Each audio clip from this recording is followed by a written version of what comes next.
Hello, my name is Father Jacob Rouse, and I am the pastor of Notre Dame Parish in Cresco, Iowa. And welcome to episode 7 of the Eucharistic Revival podcast. Because that's the name we're going with. That other beautiful voice you're hearing is Father Kevin Earlywine, my co-host. Father Kevin, can you introduce yourself? Yes, I am Father Kevin Earlywine, pastor of St. Patrick's in Hampton and St. Mary's in Ackley. And here we are, and we have a special guest with us, Father Jacob, who you know and brought on. So, Yes, our guest this week, this month, this period, this episode is Dr. Jason Reed. And he is wild about philosophy and Thomas Aquinas and everything that goes with that. And so I'd like you to introduce yourself and where do you teach right now? So right now I am associate professor of philosophy at Divine Word College, which is run by the Society of Divine Word, about 20 minutes west of Dubuque. And Father Rouse actually we met at St. Patrick's in Cedar Rapids. Yes, that's where we met.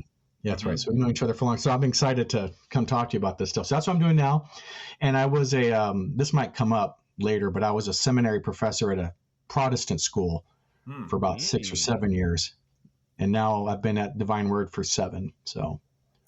Okay. And I also teach in the Archdiocese, in the permanent diaconate program for the Archdiocese of Dubuque, which I love. So I teach them philosophy, theology. Yeah.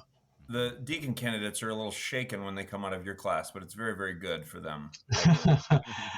I've heard rumors. You are educating the clergy. We love it. Yes. Yeah, you mentioned you were a professor at a non-Catholic seminary, a Protestant seminary. Where was that at? That was in Charlotte, North Carolina. And what denomination? Well, it was non-denominational, but it was Baptist in its theology, dispensational in its eschatology.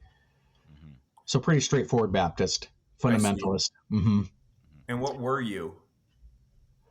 Exactly. Good question. So it's interesting how you find out what you were when you join the church, because the church wants to find out when you're baptized. I did not know I was baptized as an infant until I decided to join the church. So baptized Lutheran, raised and confirmed Methodist, and then when I went to college and had a religious experience, I got involved with the Baptists. So I was Baptist for about 20 years. But you knew the Lord this whole time, though. I would think so. Yes, okay. I think so. You were teaching philosophy at this seminary, correct? That's right. And what's interesting about this seminary, even though it's Baptist, we read Thomas Aquinas. Wow. So the main professor, some of your listeners might know who this is, Dr. Norman Geisler was the main teacher at Divine Word. Actually, I'm sorry, at Southern Evangelical. And I have his book over here to my left, Thomas Aquinas, An Evangelical Appraisal. So it was an evangelical who introduced me to Thomas Aquinas. I see. So it's heavy emphasis on classical apologetics, classical theism, right? The proofs for the existence of God, evidence for the resurrection, and the divine attributes in Thomas. Geisler was famous for saying most people's God is an angel, not the one who exists, not pure being. So Dr. Geisler was the head guy there. So when I went to study under him, then he said, after I was there for a while, he said, you need to go get a PhD in philosophy. So I went from there to a place called St. Louis University, which I did not know was Jesuit. Catholics, yeah. Very Catholic. So show up on campus. Here I am, this evangelical, and I'm surrounded by these priests and collars and this massive church and other Catholics. So that was my first taste of the Catholic philosophical world. Can I ask before that, what had been your experience of Catholicism or Catholics, or like, did you have any kind of preconceived notions about Catholics before you landed at St. Louis University? I did. So what I knew about Catholics growing up was there was a Catholic church by the highway, and some of my friends went there. But the hometown I was in was primarily Presbyterian and Methodist. And I remember the Catholic families were bigger. Mm-hmm. So they had the big families with the Catholic kids, and I remember them having fish. At the school, the elementary school, the Catholic kids had their own line where they would get fish. And I didn't quite understand why they're eating fish. Mm-hmm. That's what I knew growing up. And then in college, when you become an evangelical in college, these like the Salt Company was what I was a part of, or the Campus Crusade. I don't know if that's still around, but a lot of these evangelical campus groups, lots of former Catholics who'd walked away. So most of my interaction prior to St. Louis were Catholics who had left the church. Mm-hmm. So that I saw the church kind of through their eyes, Mm-hmm. right? The church doesn't talk about salvation, doesn't talk about faith in Jesus. It doesn't really talk about God. It was more just rules. And that was my picture Mm-hmm. of the church. Mm-hmm. But I was always very respectful of Thomas. And so I love Thomas Aquinas so much, but at the time he was a real enigma to me. Mm-hmm. Because how can he be this great and be Catholic? And so I had said, well, there was nothing else to be in the 13th century. Mm-hmm. So I used to say that. But then Dr. Geiser assigned Garrigou Lagrange, who was a famous 20th century Dominican priest, who was JP2's dissertation director. Mm-hmm. Etienne Gilson, Jacques Maritain, all these great Thomists, and they were all Catholics. And I remember the day, I remember getting, back in the day, this is before Amazon, so you got books on ABE books. Mm-hmm. I remember Garrigou Lagrange's book coming in the mail, and I opened it up, and it was devoted to Mary. And my head just, like, how can you have this deep, and the title of the book was On God's Existence and Nature, this 2-volume, it's like 1,200 pages total, or about 1,000. And I'm like, this is just this dense, super dense philosophy, but it's devoted to Mary. So it's just, I was very confused. And then going to St. Louis, I got more confused. Mm-hmm. Because at St. Louis, I ran into like faithful Catholics. That was the first time I was in the Catholic world. Mm-hmm. And so I'm around these really sharp philosophers, and they were serious about their faith. That really shocked me. Mm-hmm. That as serious as they were about philosophy, they were just as serious about their relationship with God. Mm-hmm. Mm-hmm. So you got not only were exposed to their knowledge and intelligence, and also their devotion and act. They're serious. Mm-hmm. That's the one thing about Catholic intellectuals that I have always appreciated, is that they take their faith very seriously. Mm-hmm. When I go to professional philosophy conferences where there are lots of Catholics, and we'll have, like a morning mass, they all show up, Mm-hmm. and when they sing loud. Mm-hmm. Mm-hmm. They really are in love. So that was extremely refreshing. So not only were they very good philosophers in their minds and their devotions, but you could see how their philosophy was like part of their life. Mm-hmm. Right? It was integrated into their life in a way that as an evangelical it wasn't. Mm-hmm. An evangelical philosophy is integrated insofar as you can use it to defend the faith, do apologetics, respond to objections, but it really wasn't part of like a formative aspect to one's soul becoming something, and they had that. Mm-hmm. Mm-hmm. Did you have a sort of a moment or a series of moments that here you are learning in this Catholic world, and then was there a change in your heart or mind that opened you up to belonging to the Catholic Church? Well, my time at St. Louis, the biggest change for me was I really fell in love with my Catholic friends. Mm-hmm. But I wasn't interested in being Catholic. Mm-hmm. I never really thought about becoming Catholic, but I really respected them. What I wanted to do is I wanted to take all that great Catholicism and change the evangelicals. Mm-hmm. Huh. That's what I wanted to do, because I wasn't interested in being Catholic. Mm-hmm. I respected them, but I wasn't even close to being there. It wasn't until I went back to the seminary and started teaching that things started to change. So when I was at this, the seminary I was at asked me to come back and teach. And then when I was teaching philosophy there, I started coming to Catholic conclusions. For example, I'm teaching systematic theology, which is called 502, which is theology proper. And we're going over Christology. Now, in logic, you have premises and you have a conclusion. And the thing about logic and arguments is that the conclusion either follows or it doesn't. It's either follows or it doesn't. So the first premise was Jesus is God. And I'm just teaching what I think is standard Christology. So the first premise was Jesus is God. We're talking about his humanity and his divinity. The second premise is Mary is the mother of Jesus. And there's tons of scripture for that. I said, well, then it just follows that Mary is the mother of God. That just follows those premises. I didn't think much of it until the dean in the back raised his hand. It was one of those classes where the dean comes and observes you when you're teaching as a young professor. And he said, so are you saying she's Theotokos? She is the mother of God? And so I said, so I explained it to him, right, although I understood. I'm not saying that Mary is responsible for Jesus' divinity. So it's not, I don't mean mother of God in that way. Not that here's Mary, then she gets pregnant and God comes forth. I don't think that.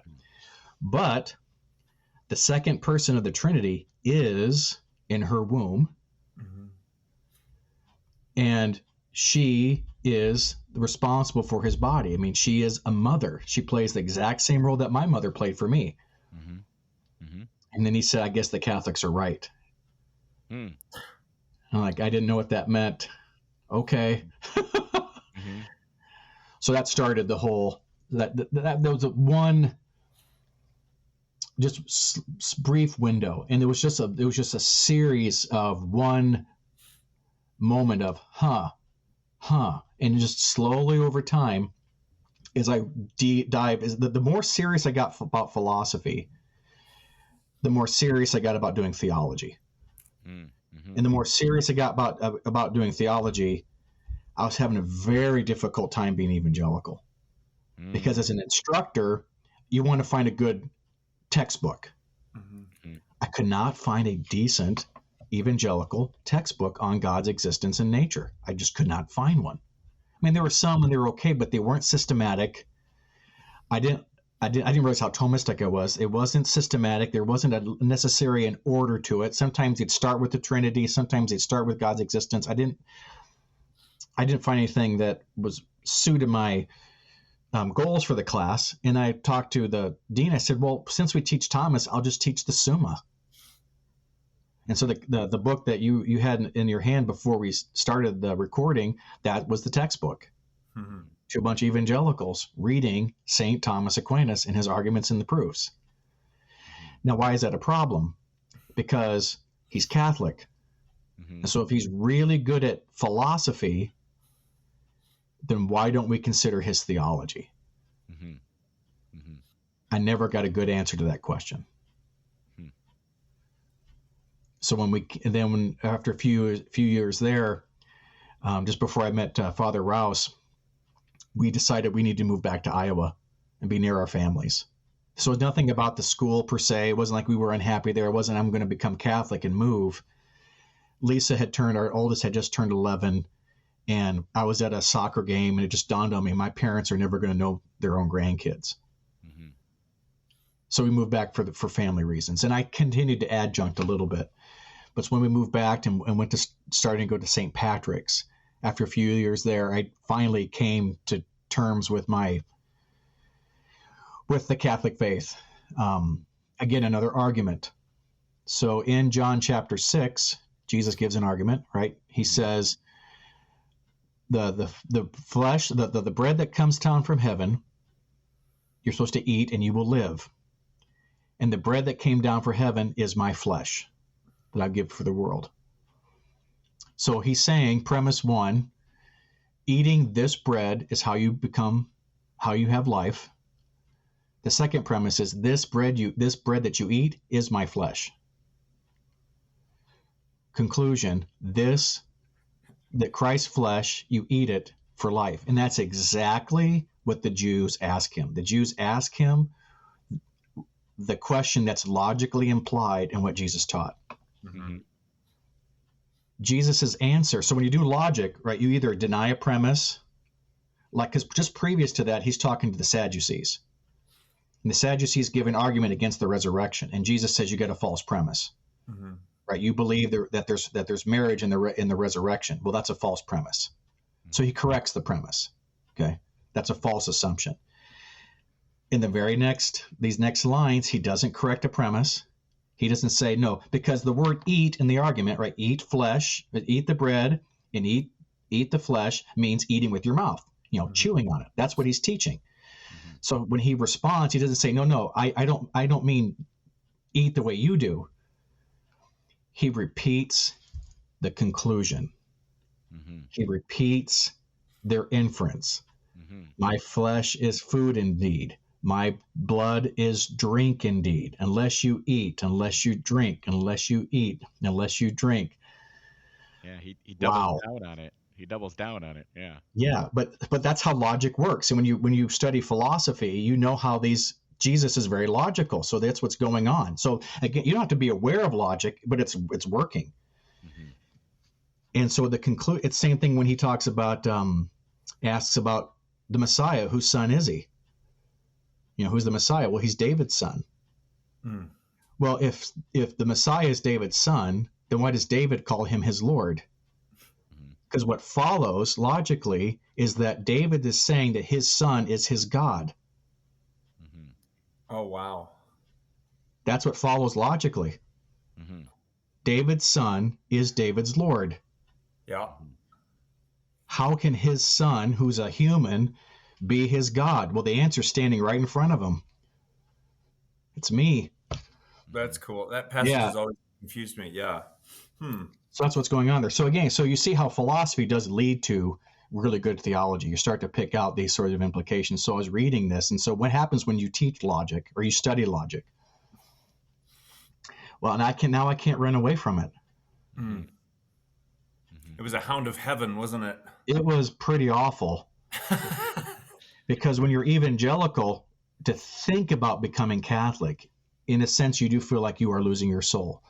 So what I tell people is I actually know what it feels like phenomenologically to convert. Mm-hmm. Okay. I know what it means to convert. Yeah. Mm-hmm. It's not fun. So backing up a little bit, what led you guys to go to St. Patrick's in the first place? You moved to Iowa. So my wife was raised Catholic and she reverted. What's her name? Our church in North Carolina split. Mm-hmm. And the first two churches we went after that were splitting that day. And I'm not exaggerating, Father. We went from one church splitting. The next weekend when we visited another church, it was splitting that day. Oh, wow. They had just fired the pastor and they started split. And then the next church we went to, they were splitting that day. I mean, you can't make this stuff up. Yeah. Mm-hmm. So at that time, I'm not sure exactly when, but my in-laws had come down and visited, and they're Catholic. So we went to Mass with them. And after that Mass, I think this is the right order. My wife can correct me. But then so she said, I'm going back to the Catholic Church. Mm-hmm. Mm-hmm.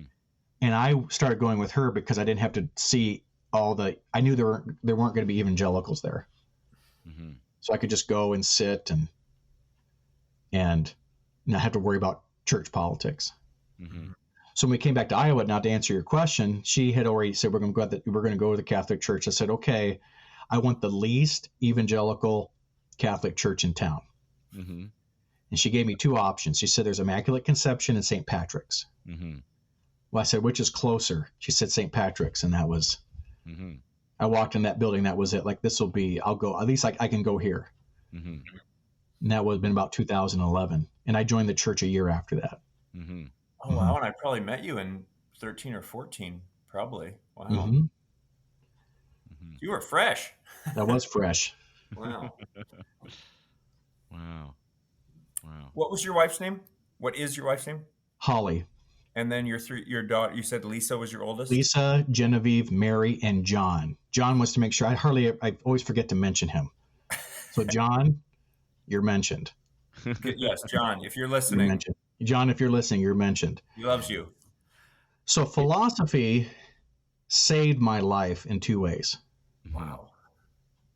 The first time it saved my life, because I imagine you want to talk a little bit more about philosophy in the church, that sort of. So how did philosophy save me?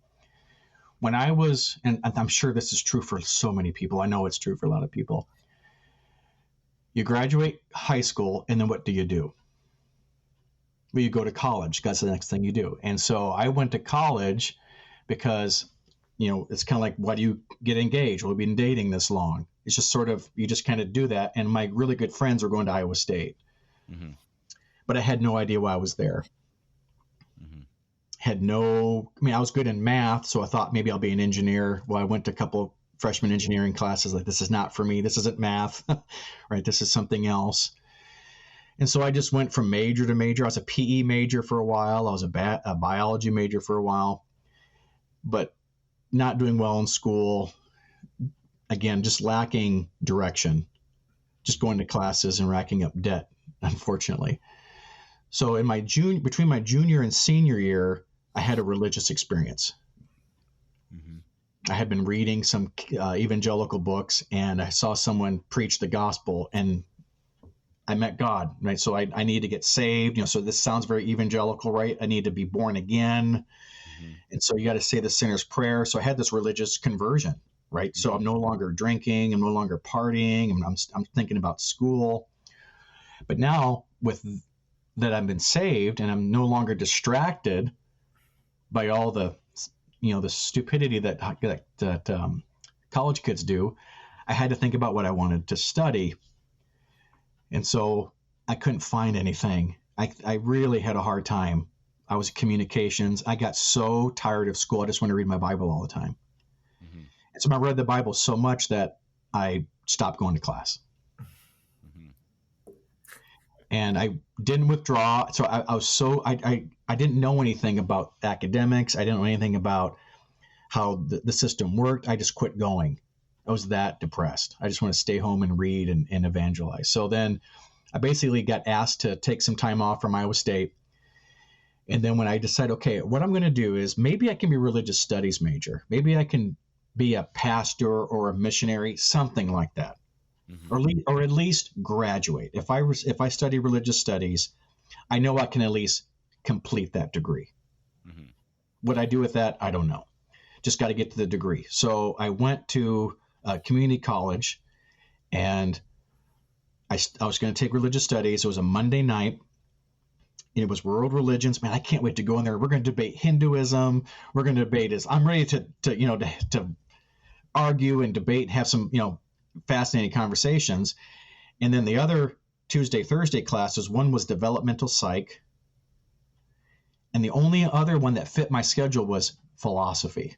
It was a moral philosophy class, ethics.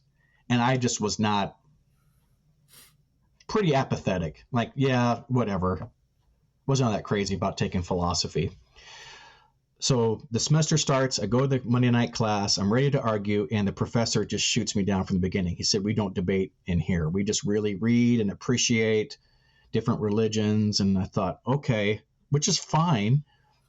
But religious like to debate each other. I just didn't understand. This is okay. Can I ask questions? No, we're just to study. So that was kind of a letdown.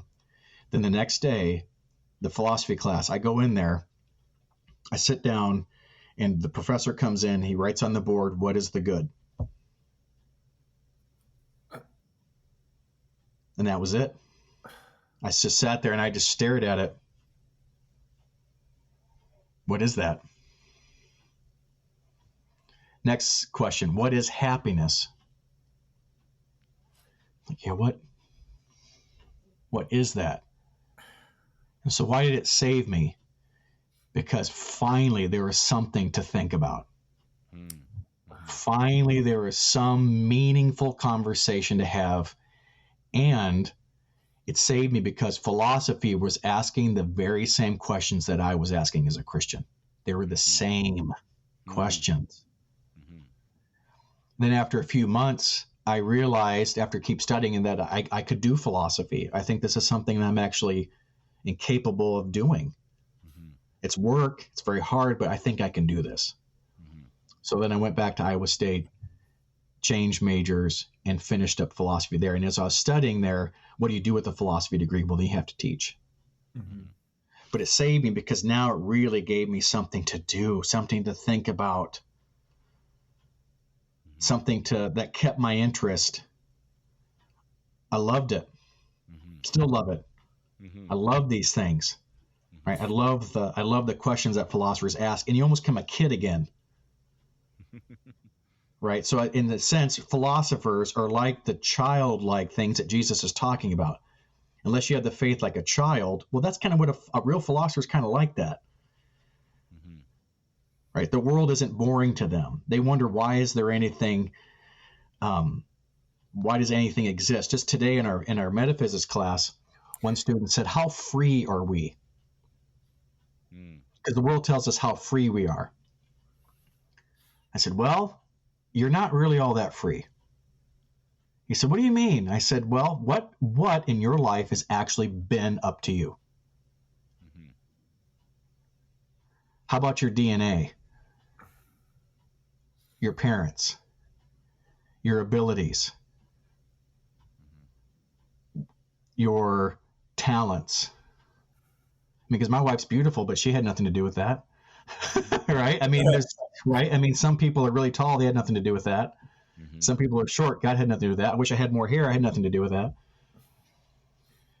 And they said, so what do we have? What are we free to do? And so this is one of those moments where I swear the guardian angel's talking into your ear. Mm-hmm. I said, well, you're free to either accept that or not. Mm-hmm. You can just hear a pin drop. What are you talking about? You're free to accept what God has done or not. Mm-hmm. Now here's how dangerous. So the tiger just bees a tiger. God makes the tiger, and what do tigers do? They be tigers. That's why they're never pets. Okay. Mm-hmm. What does the tree do? Trees be trees. Mm-hmm. Pigs be pigs. But I can choose to be a pig. I can choose to be like an animal. Ah. I can choose not to do what God wants me to do. I can choose to live like a pig. Mm-hmm. So those are kinds of things that sort of that's why philosophy is so great. That's why it's so fun, because you get at the heart of things. Mm-hmm. It forces you to think about these things. Mm-hmm. Yeah, you want to say something. When you said you were just staying in your room reading the Bible all day, you were obviously interacting with the inspired Word of God, and yet it was not until that philosophy or the way to think was introduced. What do you think was missing from you as you were reading the same scriptures that, well, St. Thomas would have read? So what you're doing as an evangelical, you don't do systematic theology like you would as a Catholic. So when you are evangelical, and especially when you're in a ministry like these campus ministries, they take you through the scriptures primarily to witness. So you would know, like, no one is righteous before God, right?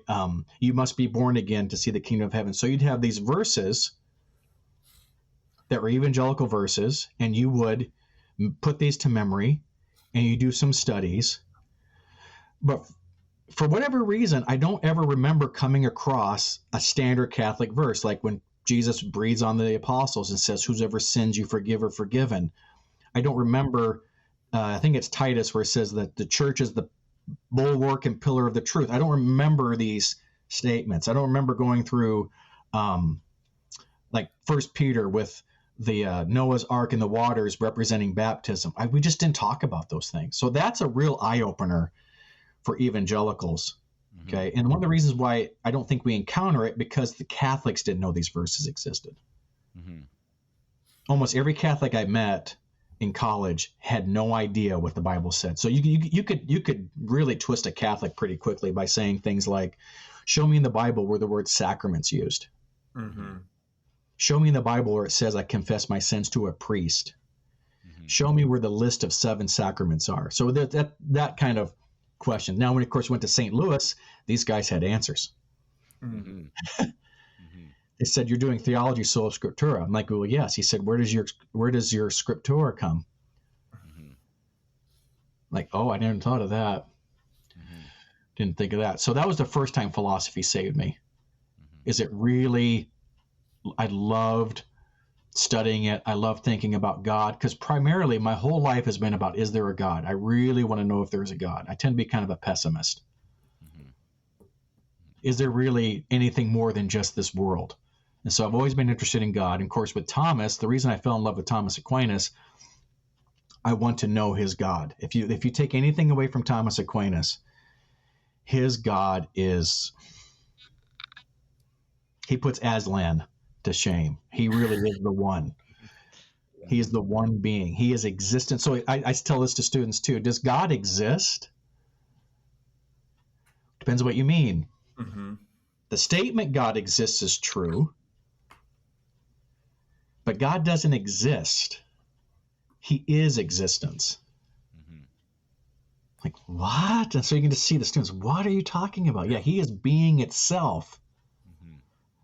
What does that mean? Well, God is why there's anything. So I don't put God on the board. God is why the board's there. That's what the reason God is why I'm right. God is responsible for why I'm able to write on this thing right there and teach you. He's responsible for all of this. Or why we're even able to talk about him at all, or have this podcast even. Yeah. The I whole remember thing. Father Bema, may he rest in peace, in our seminary, he always would say that God is not one of many gods running around the universe. He is the only God, obviously, and he's also the source of all being. Yeah, He's not one. He's not in the universe. Mm-hmm. right. Mm-mm. He's not a member of a group. Mm-hmm. So when becoming Catholic, the one thing I love about being Catholic, now we can start to maybe move into kind of what I'm doing now in the whole philosophy thing, and how St. Thomas and being Catholic, what has changed as a Catholic, and this might surprise some people, being Catholic is what saved me being a philosopher. Mm-hmm. So I'm a philosopher and I'm loving philosophy, but the more I'm studying philosophy, the more I'm realizing how limited reason is. Mm. Mm-hmm. And I'm realizing how much of a rationalist I am. Mm-hmm. I'm coming to terms with myself, thinking I'm using philosophy to see whether I should believe something. And so I believe in the Trinity because I think philosophy can show it's true. I believe in the incarnation of Jesus Christ because I think we can use philosophy as evidence to prove it. And then I read Thomas Aquinas, and he says, you believe in the Trinity on God's authority, period. So that really just struck me. So what is going on here? So when I started reading how Thomas understood faith, Mm-hmm. for the first time I saw how faith completes the philosophical journey. And in the evangelical world, I'm always having to, at the time, fight people and argue with them that they need to do philosophy and using Bible, but they didn't have any teeth because just one opinion among many. And then I started reading the church. I couldn't believe it. The church says philosophy is necessary for doing theology. Mm-hmm. Right, paragraph 251 of the Catechism says that the church, in order to articulate its doctrine of the Trinity, employs terms of philosophical origin. Mm-hmm. And it just dawned on me, well, if a Catholic doesn't know philosophy, they're not going to understand their doctrine. Mm-hmm. Who else is like that? Nobody. The church teaches that that sees in philosophy noble pursuit. the church sees in philosophy a way of becoming more human. Mhm. Like, wow, so the church's advocation for philosophy says something about what they think we are. The church believes that in philosophy, it's indispensable for understanding your faith, and it's one of the highest human inquiries. Mhm. I thought about that quite a bit. What does that tell me? It tells me that what's most about being like God is I have an intellect. Mhm. Using my mind is what makes me like God. Not that I have a body, that I have feelings or emotions, that because I have a mind, when I exercise and I understand metaphysics and philosophy, I am being, quote unquote, godlike. Mm-hmm. To your point about the intellect, my intellect participates in God's mind. That's how it even does this stuff. I mean, Augustine called it a divine illumination. Mhm. And that's where I think if the church gets that right, it's got to be right about its theology. So when the church says that not only is it important to study philosophy, not only is it noble, but it's indispensable for the formation of her priests. Mhm. What does that tell us? It tells us that the guardians at the gate, right, the priests who stand in the gap, are trained philosophers, Mhm. or they should be. We They're talked about trained this philosophers.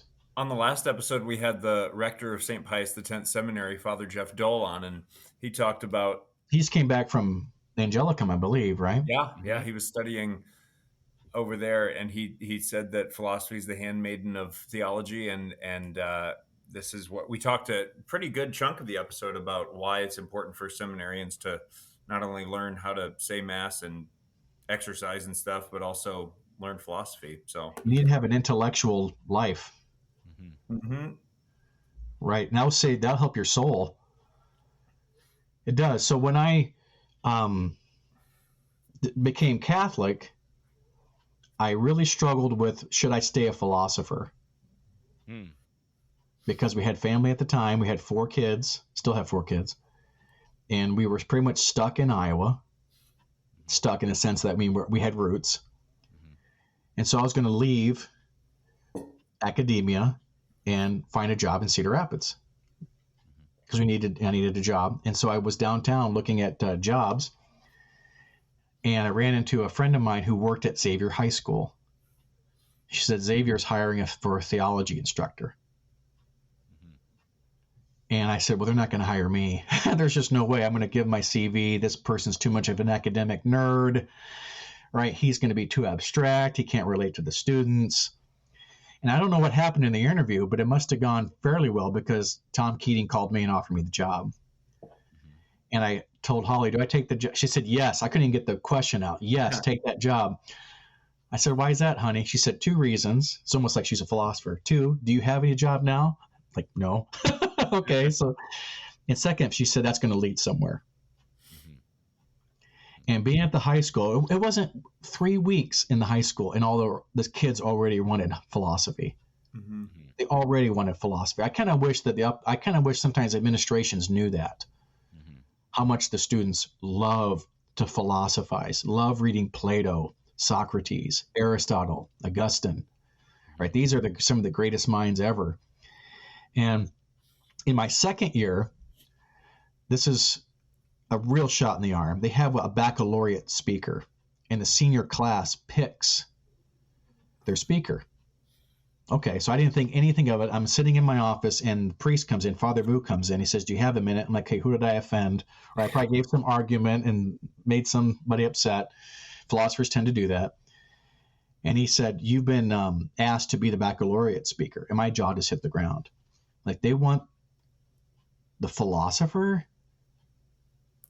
And so he said, apparently. And that was during my prep time. Okay, so I said, I'll think about it.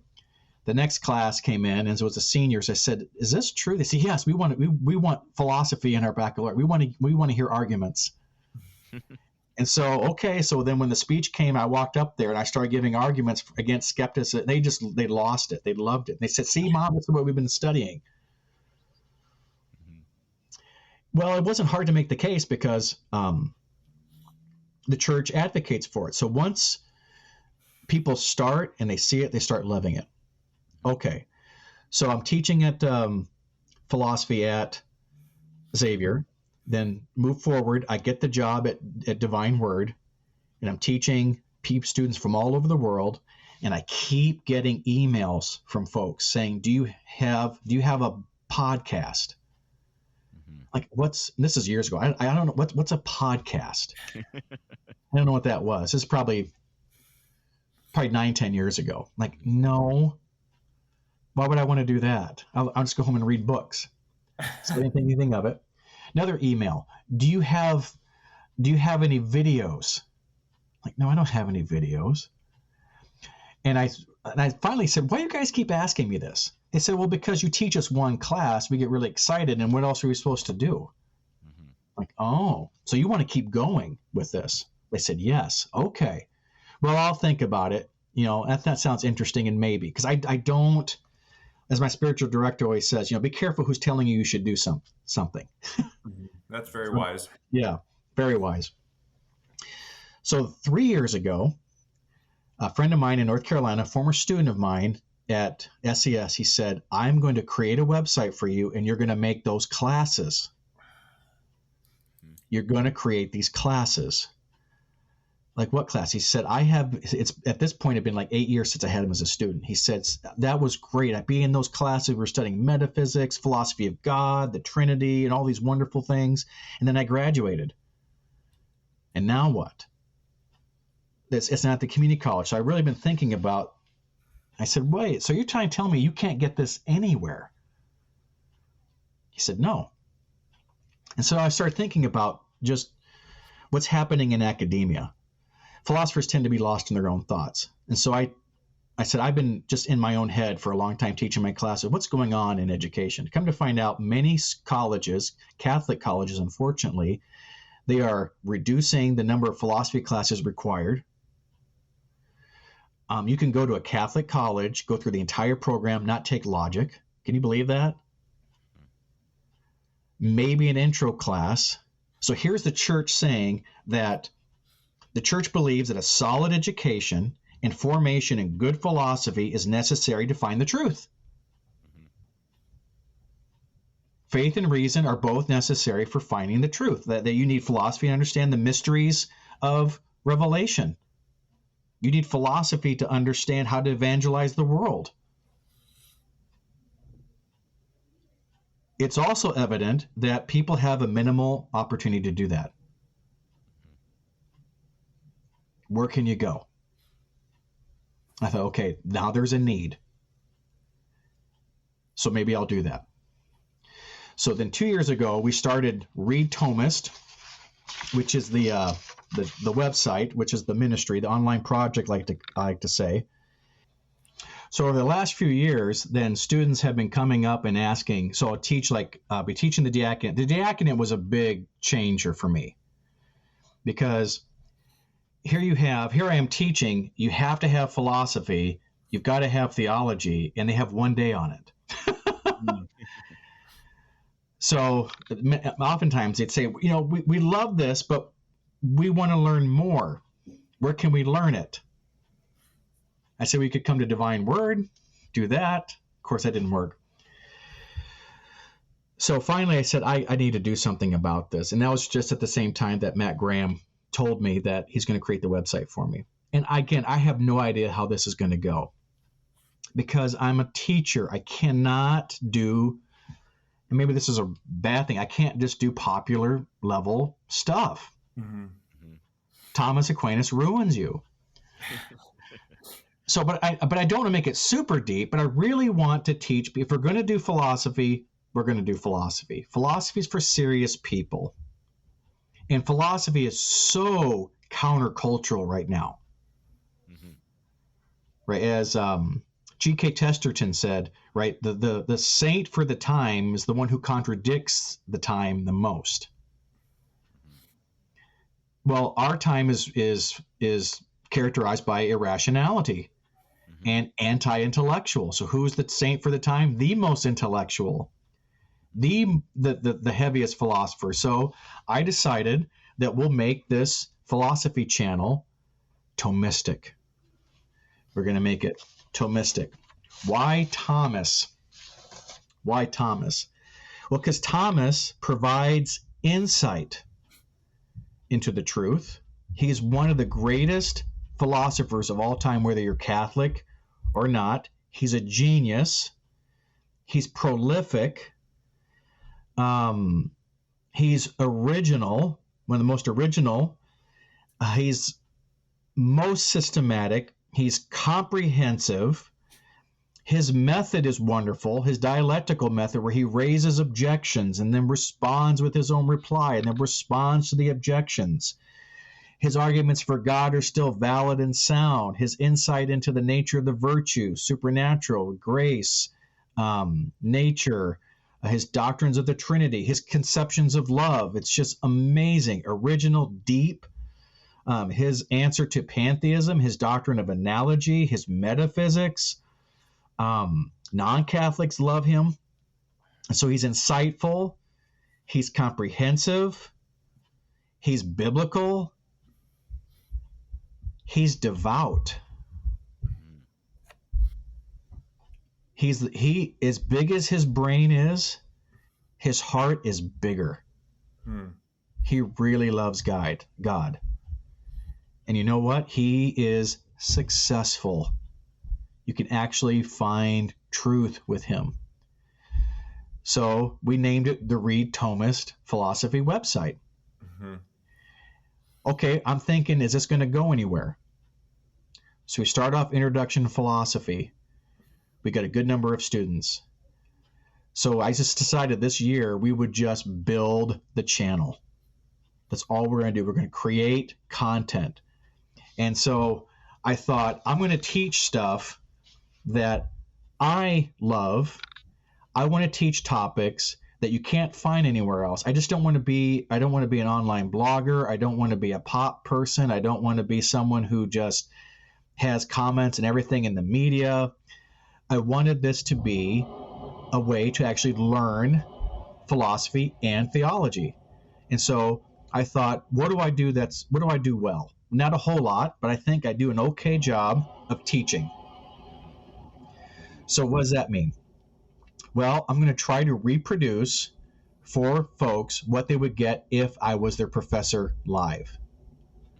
So I record an hour to 2 hour of lectures for every week. And so you can just watch me lecture on the analogy of being, on Plato's theory of forms, Descartes' mind-body problem, the skepticism of David Hume, the divine processions in the Trinity, the problem of the one and the many in metaphysics, how God can be simple and timeless, and all these things. So I do that, and then after participants watch it, then what can we do? We'll do a Zoom class. And so I set up the Zoom, and so that's where the live action is. And so they have watched the pre-recorded lecture, and then they get to talk to me face to face for 2 hours. And I can't believe, but it's growing. Now it's slow and steady because I'm never going to give up my teaching job. What I have seen so often is that when folks do well online, they quit their teaching jobs over and over. And I see it affect their teaching. You've got to have your foot in the classroom. So the classes we have now, we just got done with our first year. And I went online looking, is anyone else doing something like this? And I can't find it. I mean, there are classes. You can go to a popular website and they'll have, I couldn't believe this. I saw one website. It's called like a Thomistic, not the Thomistic Institute of Dominican States, but it's a kind of a Catholic claiming to be Thomistic, and they're talking about God's eternity. The lecture was 20 minutes. That's not even a warm-up. You can't even define your terms yet. So this is a serious thing, and so I looked all over, and no one's doing this, and I come to find out why. It's a lot of work, because not only are there classes, I give probably 10 pages of a handout just for the recorded lecture. It's at 10, and there's several handouts, and then I give you another handout for the Zoom meeting.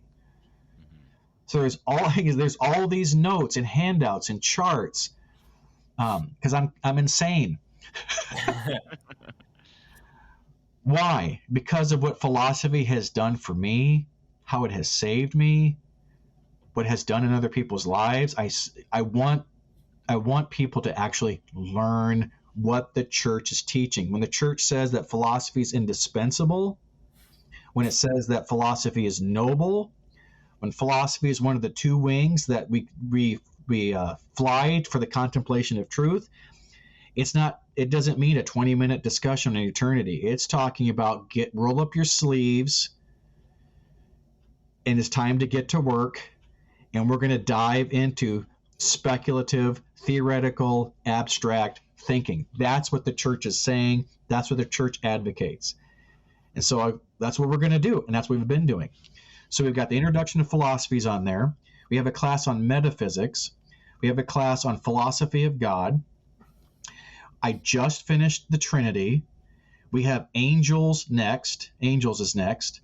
We have a class on moral theology, and then we're going to finish off the year with Christology, Thomas's Christology.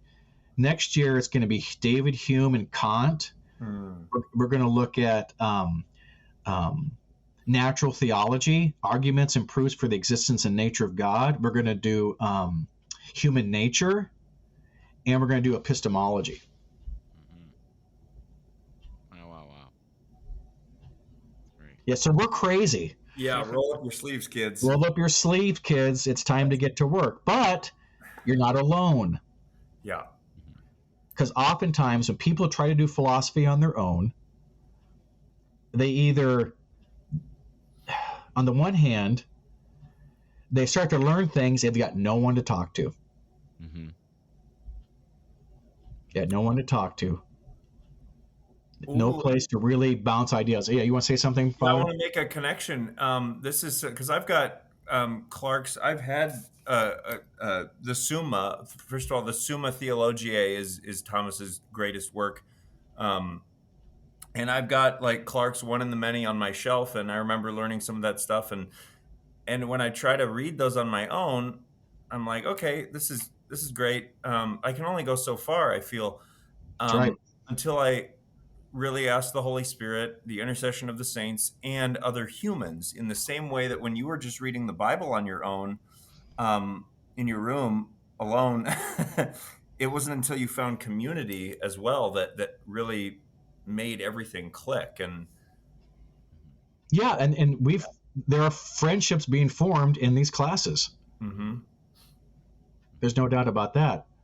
I want to say something about the studying on your own. So it was yesterday. I was having a pretty rough day. I thought, does anybody care about this? I have my moments where everyone just wants things so quick. Is this even worth it? I get a long email from someone who's thanking me because of the classes. He said, this is exactly what I've been looking for. I'm like, okay, that was really a shot in the arm. Mm-hmm. And a former student of mine came in into my office. He said, to get some knowledge is what he said. I'm here to get some knowledge. That was cute. He said, he graduated 2 years ago. He said, Dr. Reed, I'm dying. Your wife said, I'm dying. I studied philosophy. I'm starting to lose it, right? I'm starting to forget. Help me.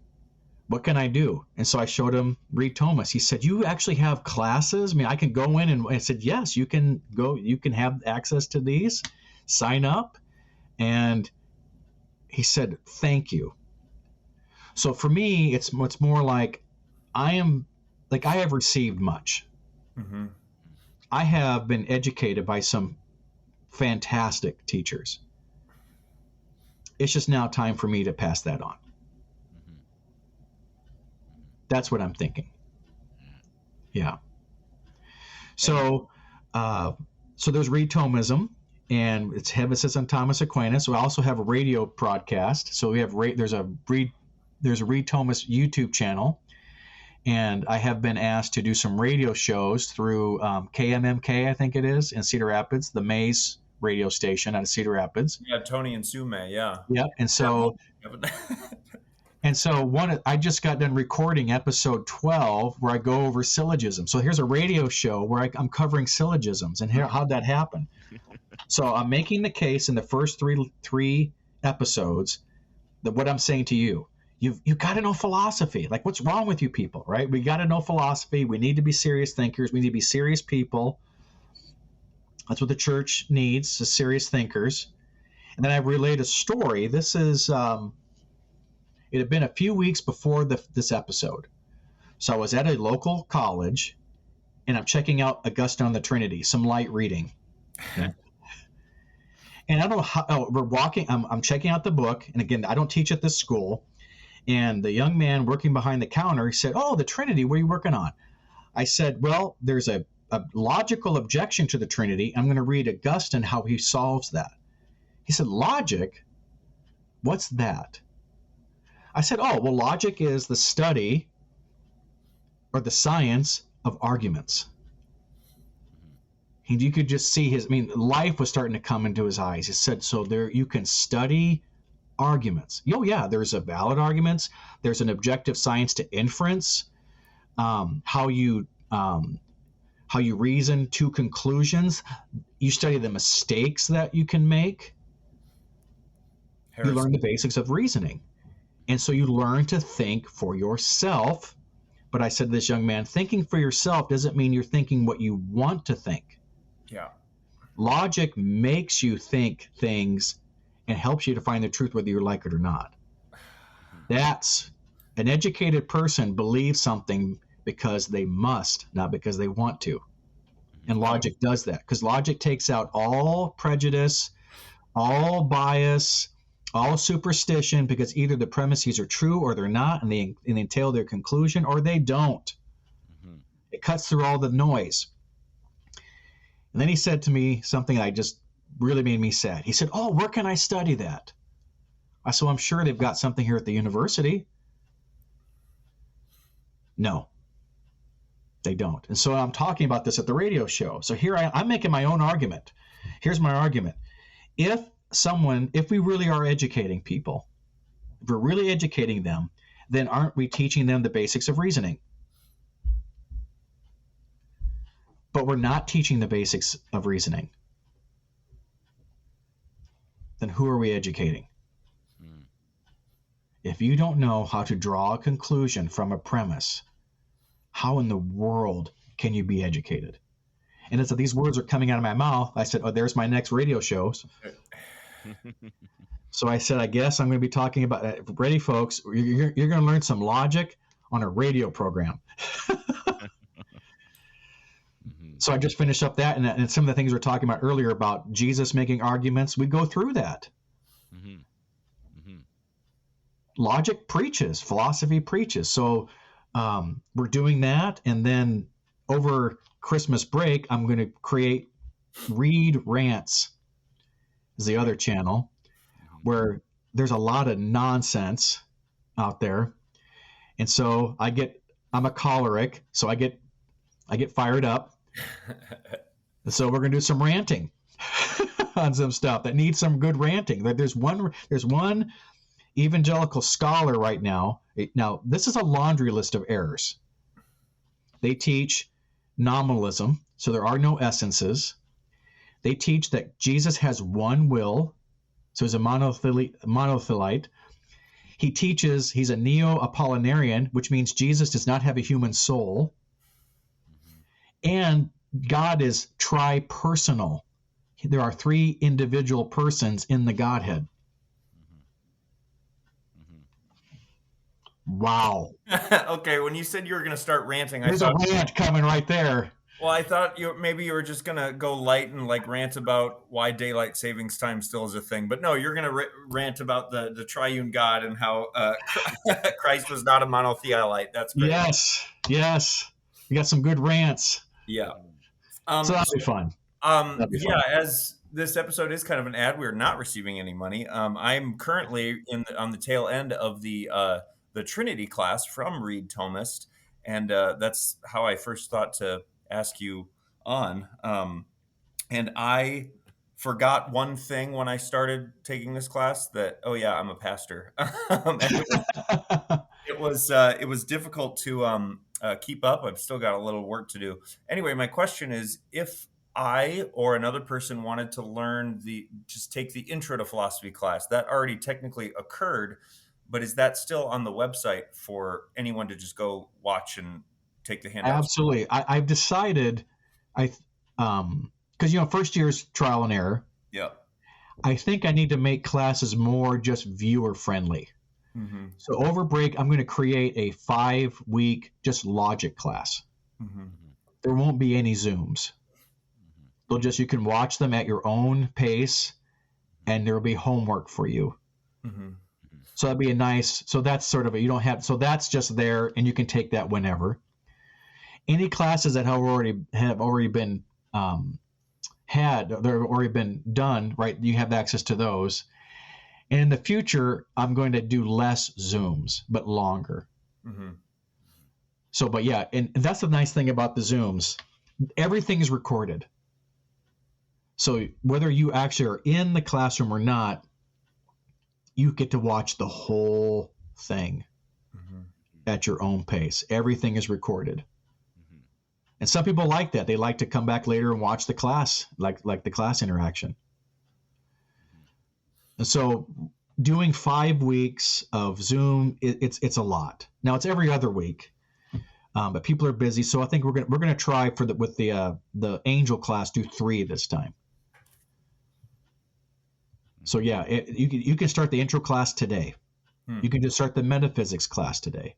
And if you have suggestions, like some students they wanted me to do a Catholic apologetics class, so we'll be doing that in the summer. We may do like even book studies. Like I'm thinking about doing Dante's Inferno over the summer. So we're just growing and growing and growing. Does that answer your question? Yes, it does. Yes. Yeah. So if you myself get started today, yep. To look at any of these classes that you've talked about, and the website is readthomas.com, and I'll be putting that in the description for you to click and check around there. All the classes are pretty much the same price. Is that correct? Mm-hmm. Okay. I think it was $250. Something like that, yeah. And and you just have it then. Yeah. You just have it. And it's great. I mean, it's grueling graduate level work. So you don't sign up and pay. Well, I'm also creating different levels. Oh, okay. So the logic will be, and that's another thing that I've realized is that students can sign up for something. Wait a minute, this is really hard. So there's going to be beginner, moderate, and advanced. Mm-hmm. The logic is beginner. Mm-hmm. The intro is beginner. Mm-hmm. Human nature will be moderate level. Mm-hmm. Right? Moral philosophy will be moderate. The Trinity is advanced. Mm-hmm. And there's no other way to do the Trinity than advanced. There is just no other way. So that's another change that we're making. And if you want to get a catalog for all that stuff, you can just email me at readthomas@gmail.com, and I can send you a catalog for what's coming up and more course descriptions and things like that. Because you're right, it is. I tend to go deep, and I have a hard time not doing that. Don't apologize for that. That's been okay.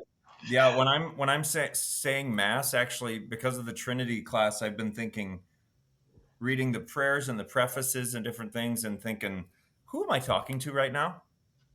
Like, am I addressing the Father or the Son, and then seeing the prayers come around together, and yeah, it's made everything glow, and it's really cool. Well, another thing too because this is something I've learned about philosophy as well. It's hard. Mm-hmm. So even if you're taking a hard philosophy class, you as the learner, you make it your own how you want to understand it. Mm-hmm. So when you study, say, and this happens all the time, people will take a deep metaphysics class, and like we have Sister Maritha in our class at Divine Word. She doesn't have much of a philosophy background, but she just wanted to take metaphysics. She is just, but her life has changed just with talking about how evil isn't a thing. Mm-hmm. And she's been really moved by, metaphysically speaking, there's no such thing as a human best. You don't have a best. You can't do your best. See, already, yeah, people look at that. What do you mean I can't do my best? You can't do your best. It doesn't exist. If you do your best, you're God. God can do the best. You can't do the best. Why? Because no matter what you do, could it be better? Now, grace changes everything. Mm-hmm. Grace changes everything. But that's not you anymore. Right.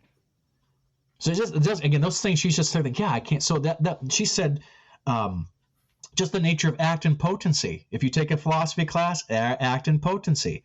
What's act and potency? It explains how things change. So you can't be whatever you want to be. You can only become actual what you have the potential to be. And she said, my whole life I've been told I can do whatever I want, and that has not made me happy. She said, God created me to be a certain way, and I'm limited, and so I have to deal with the potencies that I have.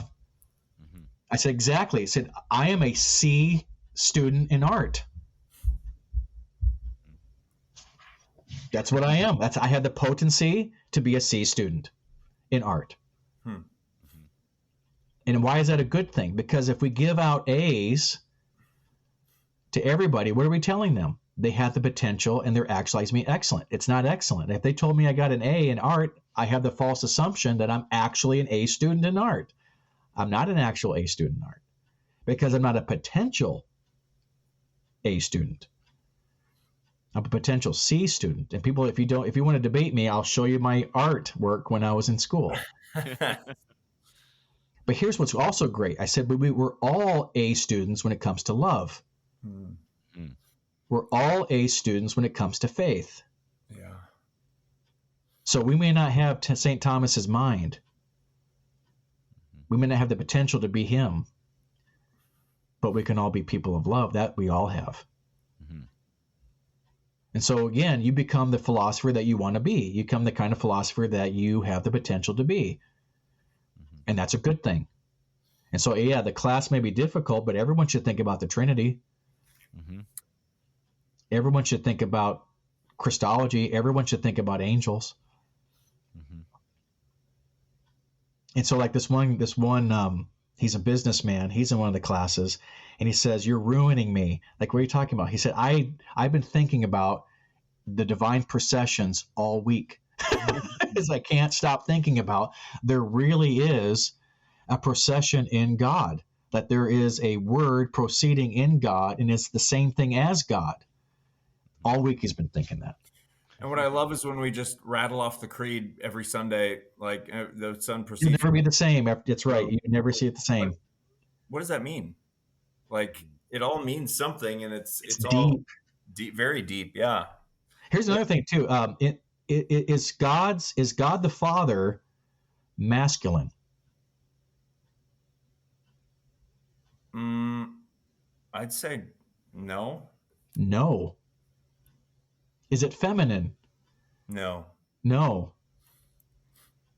So then what is it? I don't know. I just know that he's called Father because he issues his Son. But the scripture does say that the Son is in the womb of the Father.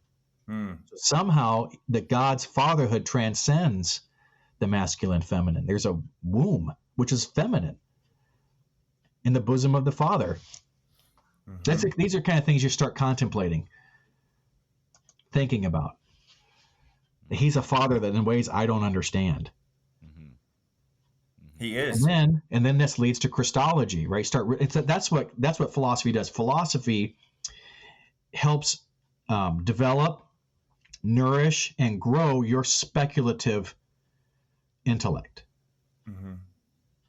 Have you ever speculated on what it means for a divine person to have human flesh? Mhm. Whose body is that? Whose human body is that? This is God's body. This is God's blood. So what happens if you eat a divine being? What happens when you drink his blood? Mhm. You have life.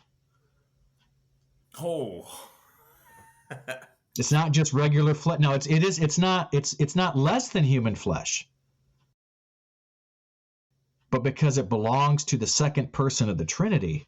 Yeah. Another thing, when the second person of the Trinity's body walks into the water, does the baptism of water change him? He changes the water. Mm-hmm.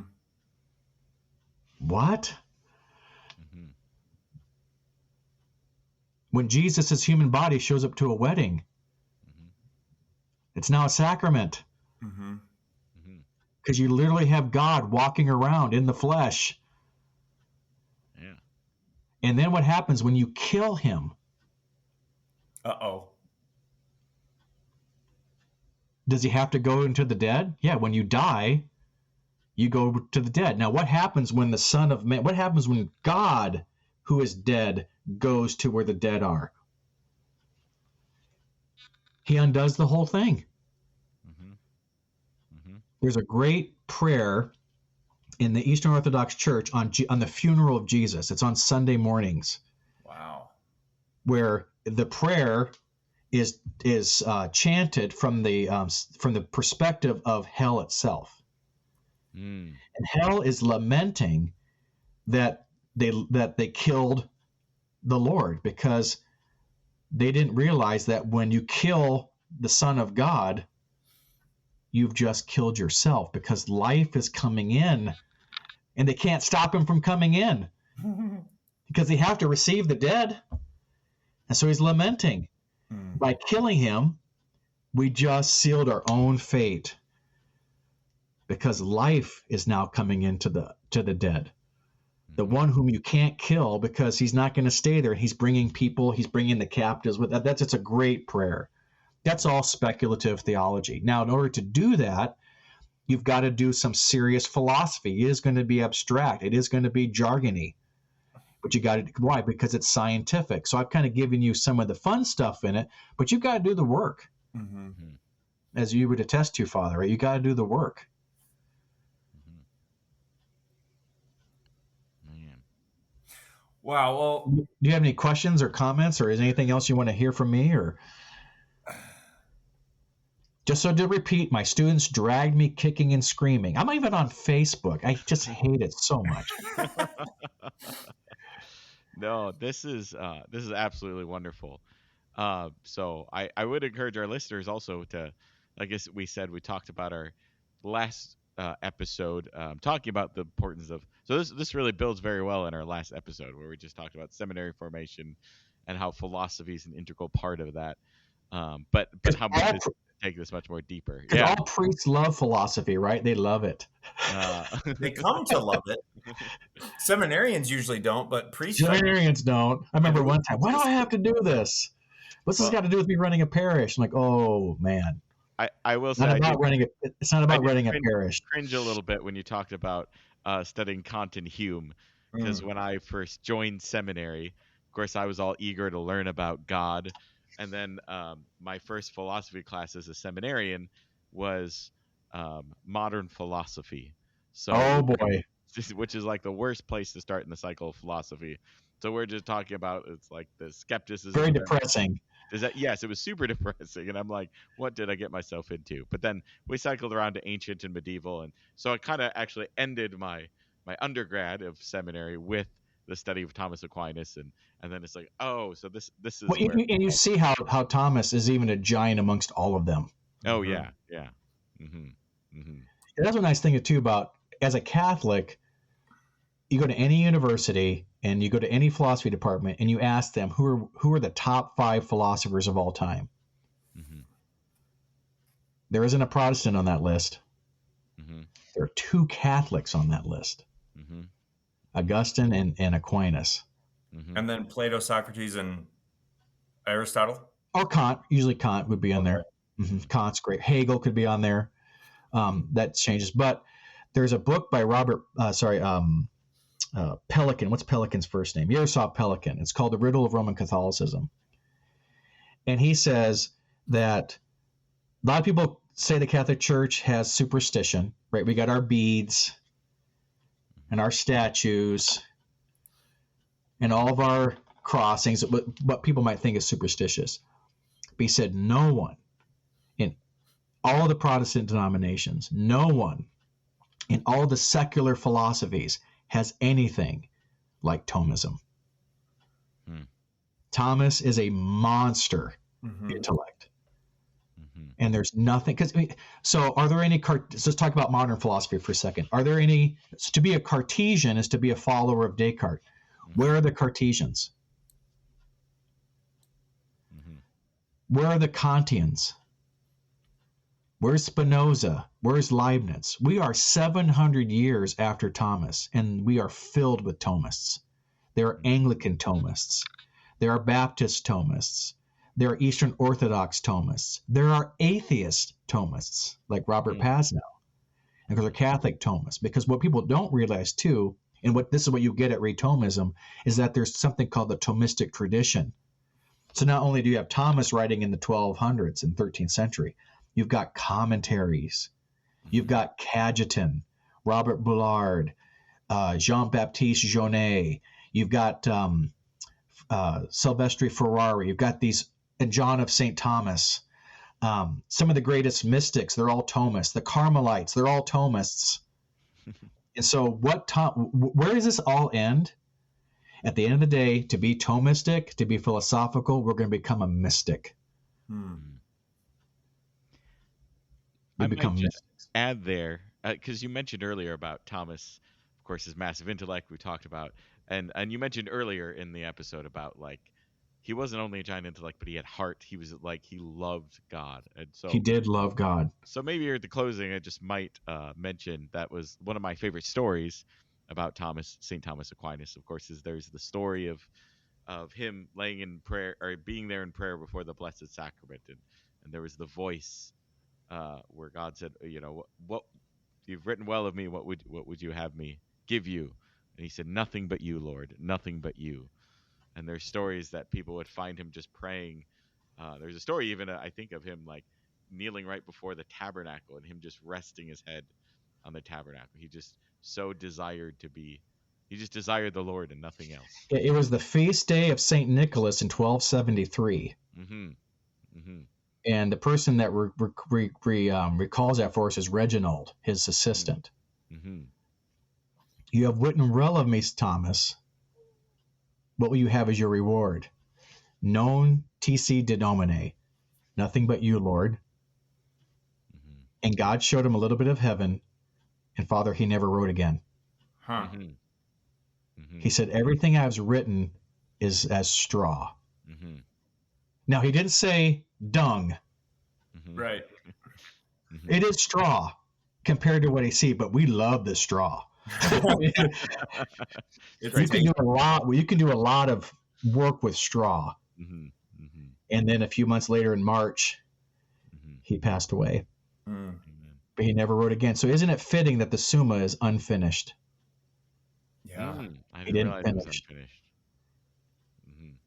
That's right. So I would like to congratulate you, Dr. Reed, on, well, first of all, infecting the world with Thomistic thinking and continuing to educate and sharing what you have received so freely. I'd like to congratulate you on, this is now the longest episode in season 1 or 2.